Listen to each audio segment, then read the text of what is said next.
현박 목사의 아침 묵상 2025년 2월 21일 금요일 아침입니다. 오늘은 누가복음 10장 10절로 16절 말씀을 통해서 결과에 흔들리지 말라 이런 제목으로 말씀 묵상의 은혜를 나누겠습니다. 어제 식기생 졸업 예배를 드렸습니다. 2년을 매주 목요일이면 달려와서 최선을 다해 진짜 목사의 꿈을 향했던 분들이 이제 졸업했습니다. 파송하며 어떻게 하면 이분들을 위한 진정한 비빌언덕이 될 수 있을까를 고민해 봅니다. 졸업하는 학생보다 강사진이 더 많은 졸업예배의 시간이 참 행복했습니다. 강사님으로 바쁘신 중에도 후배들을 위해 달려와 소중한 순서를 맡아주시고 함께 축복해 주시는 강사님들께 진심의 감사를 전합니다. 오늘은 양육 종강이 있고 우회 목회사관학교 3자 면접이 있습니다. 바다 코팅을 위한 만남이 있습니다. 소중한 시간이 모두 하나님께 영광이 되기를 소망합니다. 개인적으로는 소중한 동역자와의 만남이 있고 중보기도 세미나 교재를 완성해가는 일을 해야 합니다. 이날 주님 어떤 말씀으로 인도하실까? 본문에는 복음을 거부하는 자들에 대한 경고를 권면하고 있습니다. 10절 11절 어느 동네에 들어가든지 너희를 영접하지 아니하거든 그 거리로 나와서 말하되 너희 동네에서 우리 발에 묻은 먼지도 너희에게 떨어버리노라. 그러나 하나님 나라가 가까이 온 줄을 알라 하라. 예수님은 70인의 제자들을 둘씩 보내시면서 복음을 전할 때 영접하는 자들에게는 평안을 전하게 하셨죠. 그리고는 오늘 본문에 영접하지 않으면 발에 묻은 먼지를 떨어버리는 행위를 하면서 하나님의 나라가 가까이 온 줄을 알라 이렇게 전해주라고 하는 것입니다. 매우 상징적인 의미를 가지고 있음을 보게 됩니다. 우선 발에 먼지를 떨어버리는 행동은 선지자적인 심판에 관한 경고입니다. 유대인들은 이방 지역을 방문한 후 돌아올 때 이방인의 먼지를 떨면서 자신을 정결하게 하는 습관이 있었다고 합니다. 그런데 오늘 본문의 예수님은 유대 지역에서도 먼지를 떨으라고 하신 거죠. 그러므로 이 말은 하나님 나라를 거부하는 자들은 이방인처럼 취급될 것이다 라는 경고입니다.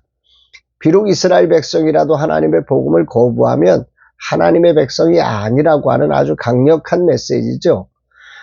두 번째로 복음의 책임을 그들에게 남기는 행위이기도 합니다. 제자들은 그렇게 거부하는 자들을 향해 하나님의 나라가 가까이 온 줄 알라고 전해야 했습니다. 이 말은 이제 거부하는 자들에게 복음의 책임이 너희한테 있어 라고 하는 선언이죠. 먼지를 턴다는 것은 우리는 너희에게 복음을 전했고 이제 책임은 너희에게 있는 거야 라고 하는 선언인 거지요. 복음을 거부한 그들에게 스스로 책임을 져야 한다는 영적 부담을 남기는 거죠. 이것은 말하자면 자기의 영적 부담을 덜고 이 사역자로 이 사역을 복음을 계속 전하기 위해서는 이런 전환이 좀 필요한 부분을 주님이 알고 계신 거죠. 세 번째, 복음을 전한 제자들을 향한 자유선언이 있습니다. 바로 영적 부담을 완전히 내려놓게 하시는 거죠. 복음을 거부하는 자들로 인해 낙심하거나 얽매이지 말라는 뜻입니다. 복음의 결과에 연연하지 말고 맡겨진 사명을 다한 후에 하나님께 결과를 맡기고 너는 복음 전하는 일에 집중하라는 것입니다. 사실 이 부분이 40년 넘게 헌신하면서도 완전히 해결되지는 않습니다. 뭔가 받아들이면 좋지만 그렇지 않으면 내가 실수한 것 같은 마음으로 눌림을 경험하곤 합니다. 이런 내게 오늘 말씀을 묵상하며 하나님의 만져주심을 누리게 됩니다. 전도는 우리가 하지만 회심의 역사는 하나님께서 하시는 일입니다.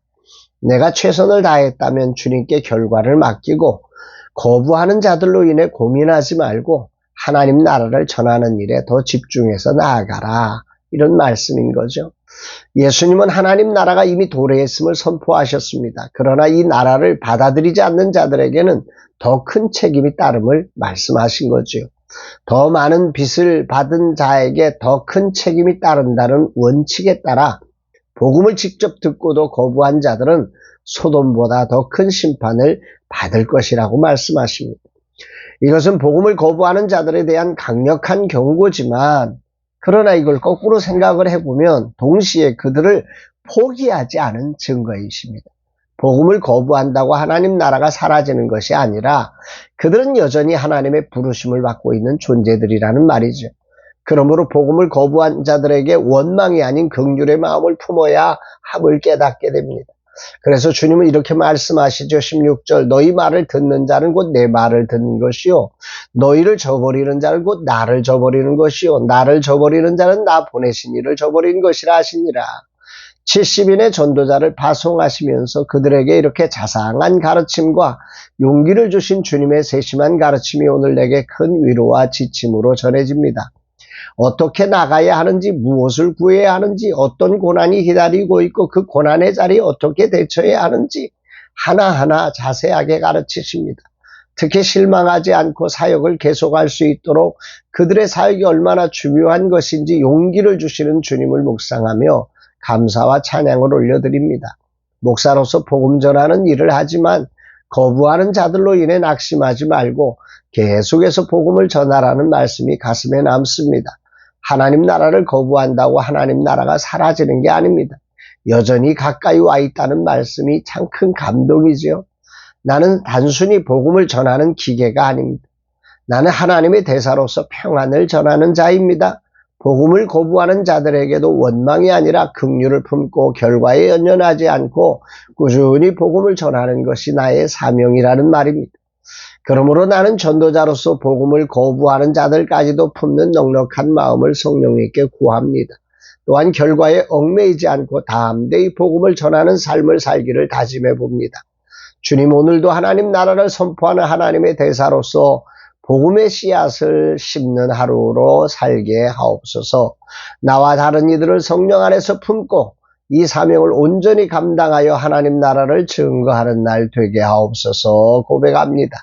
사랑하는 여러분, 여러분들 어떠십니까? 주님이 맡기신 사명과 일들을 감당하다 보면 결과에 연연되어서 결과가 곧 나인 것처럼 그렇게 느껴질 때가 참 많습니다.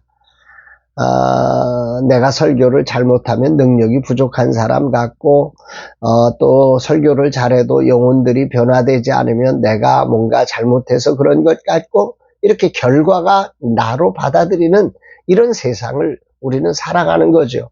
이 세상은 끊임없이 결과가 너야 라고 말하지만 주님은 그렇게 말하지 않습니다.